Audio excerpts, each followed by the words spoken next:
किसी विभाग में किसी प्रकार की, क्योंकि वन विभाग नाम है और वन विभाग का काम इस प्रदेश की, देश की वातावरण को शुद्ध करने का, ज्यादा से ज्यादा पेड़ लगाने का काम है। और पेड़ यदि नहीं होंगे तो ऑक्सीजन कहां से आएगी? पेड़ लगाने का काम कोई एक सीजन का नहीं है, एक दिन का नहीं है।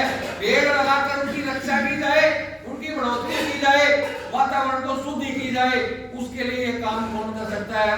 सबसे बेहतर, क्योंकि किसी भी इमारत की, किसी भी संगठन की जो अहम कड़ी होती है, जो नींव होती है, वो सबसे नीचे से उठती है। और सबसे निचले पायदान के जो कर्मचारी हैं तो कौन है?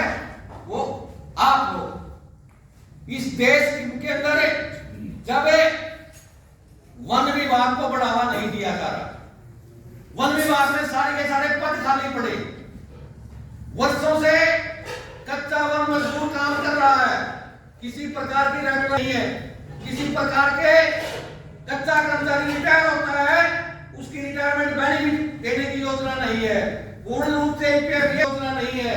तो ये काम कौन करेगा? ये काम इन सरकारों को करने चाहिए। और आज जो डिग्गियां आंक रहे हैं, मतलब एक शब्द भी इन मजदूरों के लिए, वन मजदूरों के लिए कहने के लिए नहीं है। बाकी हरेक विभाग, हरेक कर्मचारी अलग अलग तरीके से पीड़ित है। इस पीड़न को दूर करने के लिए, पीड़न को दूर करने के लिए साथियों, आज हम लोग ये सम्मेलन जो कर रहे हैं, इस सम्मेलन की सही भावना वो होगी कि हम एकजुट होकर जब किसी भी प्रकार के आंदोलन हो, उन आंदोलनों में अपनी भागीदारी, सक्रियता बढ़ाएंगे तो इस देश को बचा पाएंगे, अपने आप को बचा पाएंगे। नहीं तो इसी प्रकार सरकार हमारी वोटों से राज करती रहेगी, हमें अलग अलग तरीके से बांटकर, अलग अलग तरीके के दिखावे दिखाकर अपनी वोट हथियाती रहेगी और हम आपस में एक दूसरे की बात ना समझकर एक दूसरे के खिलाफ खड़े होते हुए नजर आकर आपस में बटे हुए नजर आएंगे। सरकार का यही चरित्र है, यही चाल है। आज आपको बताना चाहेंगे कि गरीब आदमी के लिए क्या सहूलियत सरकार कर रही है, अमीर आदमी के लिए क्या सहूलियतें सरकार दे रही है।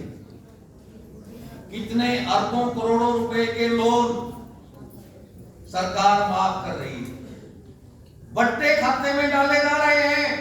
जो लोग देश की मोटी कमाई को लेकर विदेशों में भाग जाते हैं, उन लोगों को किसी प्रकार का कोई नुकसान ना हो, विदेश में भी उन लोगों की हिफाजत की जाती। आप लोगों को पहली बात तो किसी प्रकार का कोई रोजगार नहीं दिया जाता।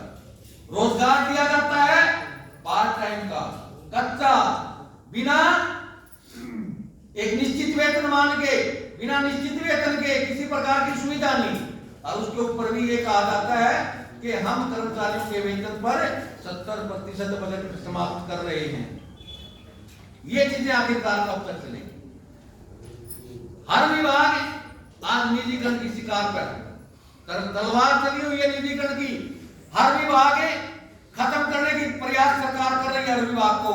तो ये रोजगार कहां बचेंगे? सरकार कह रही है प्राइवेट रोजगार देंगे। प्राइवेट रोजगार कहां कामयाब हो सकता है? प्राइवेट रोजगार केवल वहां कामयाब हो सकता है जहां प्रत्येक व्यक्ति के पास पहले से कोई संसाधन हो, रोजगार हो। यहाँ तो देश में बहुत सारे लोग ऐसे हैं जिनके पास काम करने के लिए कोई काम नहीं है, घर में खाने के लिए भी अनाज नहीं है। वो लोग आखिरकार कम वेतन में जाने के लिए, काम करने के लिए सीधे तौर पर तैयार होंगे। इसलिए अपने आप को बचाने के लिए हमने इन सरकारों की नीतियों को भी समझना होगा। अब कई लोग प्रश्न उठाते हैं कि ट्रेड यूनियन में राजनीति नहीं आनी चाहिए। साथियों, हम कहते हैं इस राजनीति के कारण यदि हमारा पेट कटता हो, हमारा पेट नहीं भरता हो, हमारे बच्चों को अच्छी शिक्षा ना प्राप्त हो, हमारे प्राप्त हो, स्वास्थ्य सुविधाएं ना प्राप्त हो, पीने का साफ पानी ना मिले, कम दरों पर बिजली ना मिले, तो क्या हमें वो राजनीति छोड़ देनी चाहिए? वो राजनीति समझनी चाहिए जो हमारे हकों को प्रभावित करती है, हमारे हकों पर डाका डालती है। इसलिए साथियों, ये राजनीति समझते हुए जो मेहनत कश है, जो एक जनता का कमाऊ पार्ट है, जो सारे देश के लिए कमाता है, सभी साथियों को मिलकर, सभी लोगों को मिलकर एक मुश्त लड़ाई लड़नी होगी इन नीतियों को बदलवाने के लिए। और आज सही मायने में हम जो सम्मेलन कर रहे हैं इस पर जो चर्चा चलेगी, ज्यादा समय नहीं रखूंगा, वक्त सारी बातें रखेंगी, मैंने अलग अलग टॉपिक कोई नहीं छेड़ा है। और क्योंकि मेरा काम सिर्फ एक बार आप साथियों का बिल्कुल तहे दिल से स्वागत करते हुए आप साथियों के लिए जो ये सम्मेलन है कि आप साथी इस सम्मेलन के बाद जो आज की रणनीति आज यहाँ बनाएंगे उस रणनीति पर काम करते हुए अपने जो उद्देश्य हैं, जो मांग है, उन मांगों के प्रति खरी लड़ाई लड़ते हुए, क्योंकि यहाँ केवल करीम बैठी है, आप लोगों के पीछे बहुत लोग हैं, उन लोगों के बीच में जाते हुए आम जनता को अपने दुख दर्द बताते हुए इन सरकारों के प्रति